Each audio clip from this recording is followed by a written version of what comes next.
So, who are some of the musical influences, that you've looked up to, growing up, but not even just musical, but just in life, you know what I mean? The biggest influence on my life was my father. You know what I'm saying? Mm. He's like my personal hero. He was somebody that I respect. He was well respected. He's from Detroit, Mm. and he's a legend out there. So, it's kind of, big shoes to fill. Yeah. But he's definitely, you know, my hero. Musically, Jay Dilla. No doubt. You can see my Detroit ties are heavy. Jay Dilla, man, Will you give him the GOAT producer or what? I would. You know what I'm saying? That's not even a stretch, huh? Nah, it's not even. To me, it's not even close. No You know what doubt. I'm saying? He's dubbed your favorite producer's favorite producer. Right. You know what I'm saying? You know, there's an Real interview, talk, though. there's an interview with Dr. Dre where he's singing Jay Dilla praises.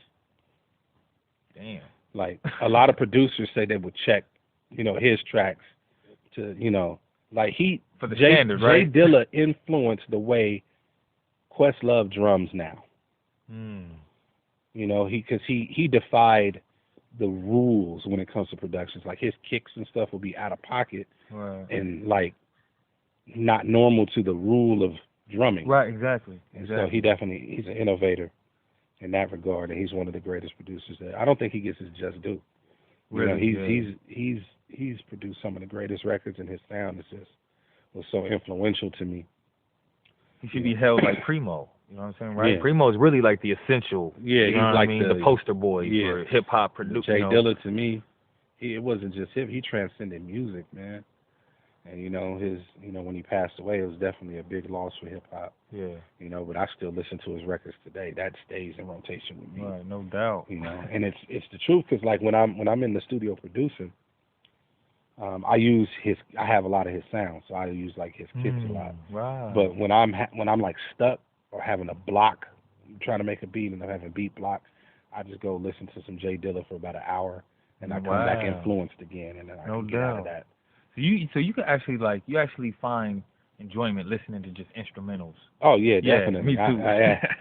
I'll you know what I'm saying, I'll sit in the studio and roll a blunt and just turn the lights off and just put on some music and just blow it and zone out. And I'm just sitting there like, man, this is dope. Jay Dilla for sure. And there's recently I've been kind of listening to Apollo Brown from Detroit too. If you haven't heard of him, check out Apollo Brown. That brother is nice. Man, Detroit's really been breeding them, huh? Yeah. I listen to a lot of Detroit hip hop. That's where my roots come from. Right, no doubt. Pops is from there. So, definitely into it heavy. So, Apollo Brown. And then my boy 12, he just put me on to another producer named Tall Black Guy. That's his name? Tall Black Guy. YouTube. Dope. Okay. Dope. So, I like other producers and other artists inspire me. Right. You know what I'm saying? And I feel like, I feel like it's a sparring match for me. Somebody comes with a dope track, I'm like, especially with the B family. S-Class is killing it right now. No doubt. He put on something, and I get that little screw face, like, ooh, I wish I did that. And it makes me want to make something, just as dope.